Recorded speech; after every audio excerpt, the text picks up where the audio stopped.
Bonjour à tous! Aujourd'hui, je voulais vous parler d'un sujet a priori pas super fun, mais c'est justement une autre vision que je voulais vous proposer. Donc ce sujet, c'est comment parler de la mort aux enfants. Et pour vous en parler, je voulais vous présenter un livre que je trouve très très inspirant. C'est le livre du docteur Jean-Jacques Charbonnier, La mort expliquée aux enfants, mais aussi aux adultes. Alors pourquoi je trouve ce livre, pourquoi ce livre me plaît autant? Eh bien, tout simplement d'abord parce que je partage complètement la vision du docteur Charbonnier concernant la mort et puis la vie. Donc à savoir que, bien, que la mort n'est pas la fin, que la vie se poursuit après. Donc le docteur Charbonnier, il est réanimateur, anesthésiste, auteur et conférencier, et depuis plus de 20 ans maintenant, il travaille sur les états de conscience modifiée et les expériences de mort provisoire.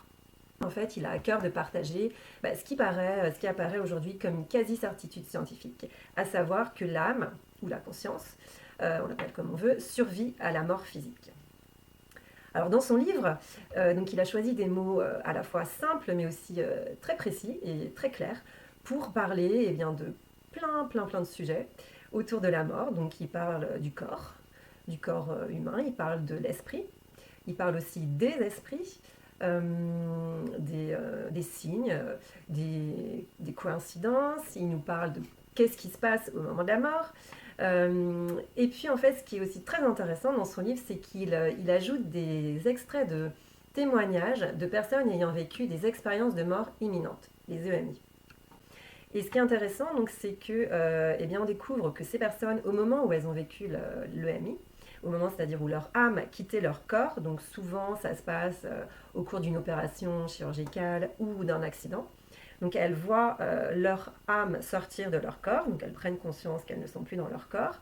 Et puis la particularité de ces témoignages, c'est que tous entendaient, ont entendu, ont vu tout ce qui se passait autour d'elles, autour de leur corps à ce moment-là. Donc les chirurgiens en train d'essayer de réanimer, de les réanimer, en train de parler, ils arrivaient à lire dans les pensées de ces personnes, ils ressentaient aussi la tristesse, le chagrin infini de leurs proches qui étaient dans une salle d'attente par exemple. Donc voilà, elles partagent toutes ces caractéristiques en fait des EMI et le docteur Charbonnier met quelques extraits tout au long de son livre en fait et donc ça le rend vraiment très intéressant parce que concret et basé lui sur son expérience d'anesthésiste, de réanimateur. Alors pourquoi c'est si important de parler de la mort aux enfants? Tout simplement déjà parce que la mort ça fait partie de la vie. Et puis l'autre raison pour laquelle ça me semble essentiel, c'est que pour un enfant, ce qui rend un sujet inquiétant, c'est souvent le fait de l'entourer d'un tabou et de ne pas oser en parler. Voilà, je pense que quelle que soit notre religion, notre culture ou nos croyances, moi ça me semble vraiment essentiel en fait d'aborder ce sujet. Alors c'est vrai que dans notre société, chez nous en Occident, c'est pas un sujet qu'on aborde si facilement que ça, parce qu'il est entouré de croyances, d'un certain tabou, parce qu'on n'a pas toutes les réponses, parce que ça dérange, parce qu'on n'est pas à l'aise, parce que voilà, on ne sait pas au final, et donc ça fait peur. Mais cette peur qu'on porte en nous, en fait, le problème, c'est que on la transmet aussi à nos enfants. D'où l'importance d'en parler. Alors, en ce qui me concerne, moi, c'est à la suite du décès de ma maman que j'ai vécu des expériences qui ont changé radicalement ma vision de la mort. Quelque temps après son décès, en fait, ma maman est entrée en contact avec moi pour me transmettre un message et puis pour me guider. Et donc, c'est toutes ces expériences, tout ce chemin que j'ai parcouru, en fait, que je retrace dans mon livre, et n'oublie pas de danser avec la vie. Ces expériences que j'ai vécues, en fait, m'ont permis de découvrir que la mort n'est pas la fin, que la vie continue, sous une autre forme, certes, mais qu'elle continue après la mort physique, et surtout, que l'amour reste intact. Alors, je suis loin d'être la seule à partager cette vision des choses, parce que depuis de nombreuses années, partout dans le monde, des études ont été réalisées.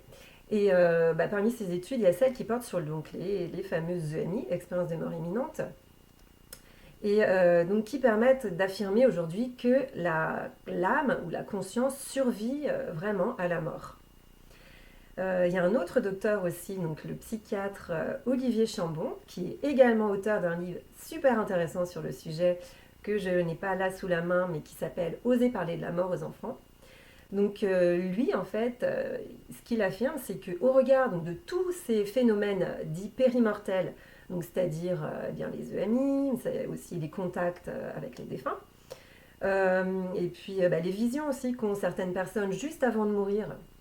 Donc tous ces phénomènes, eh bien, pour lui, ça constitue autant de preuves qui nous permettent d'affirmer à quasiment 100% donc que eh bien, le cerveau est indépendant de la conscience et que lorsque le cerveau meurt, eh bien, la conscience, quant à elle, continue de vivre. Alors, expliquer à un enfant que la mort n'est qu'une étape dans la vie, que certes, lorsque l'on meurt, on n'est plus là physiquement, mais que l'on continue de vivre autrement, et surtout lui expliquer que l'amour reste intact, et bien ça, en fait, ça change tout. Et d'ailleurs, l'amour, c'est une notion importante parce que c'est une autre notion, un autre aspect qui revient systématiquement dans les témoignages des personnes ayant vécu des EMI. Voilà, ces personnes, en fait, en général, témoignent, donc quasiment toutes, hein, d'un amour inconditionnel dans lequel elles baignaient quand leur âme donc, a quitté leur corps de façon provisoire. Alors à la question « Comment parler de la mort aux enfants ?» Eh bien, le docteur Jean-Jacques Charbonnier propose d'expliquer, par exemple, qu'au moment où le cœur s'arrête, l'âme quitte le corps et entreprend un nouveau voyage, qu'elle retrouve en quelque sorte sa maison originelle, qu'elle est en capacité de se déplacer, de se transporter sans contrainte de temps ni d'espace, donc que l'amour continue, demeure et reste intact. Aussi, il propose d'expliquer un autre point important, c'est que quand on meurt et qu'on quitte notre corps, eh bien, on est accueilli, donc dans l'autre monde, par eh bien, nos proches décédés.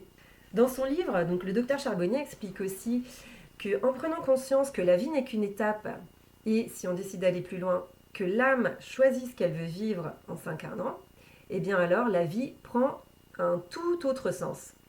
Alors la vie deviendrait ainsi une grande école où l'on apprendrait chaque jour et la mort eh bien, permettrait de faire le bilan donc de ce qu'on a réussi, de ce qu'on aurait pu améliorer, de ce qu'on aurait pu aussi éviter. Alors si on expliquait tout simplement à nos enfants que la mort, eh bien, c'est naturel, que bien sûr, c'est absolument normal d'être triste et de ressentir un manque quand on perd une personne qu'on aime, mais que voilà, cette personne, on la retrouvera quand ce sera le moment pour nous, et que surtout, l'amour n'aura pas changé, sera toujours le même. Moi, c'est ce que je fais en fait avec mes enfants. Je leur fais part de mes croyances, je partage avec eux mes expériences, tout en les laissant libres de penser ce qu'ils veulent penser. Mais en tout cas, c'est pas un sujet tabou et c'est un sujet dont on parle facilement. Voilà, alors eh bien, merci de m'avoir suivi jusqu'au bout. N'hésitez pas à laisser vos commentaires, à partager si vous avez envie. Et puis si vous souhaitez en savoir plus sur les livres dont je parle, eh bien, vous trouverez toutes les informations en bas de la vidéo. Et puis en attendant, je vous dis à bientôt. Et puis surtout, haut les cœurs!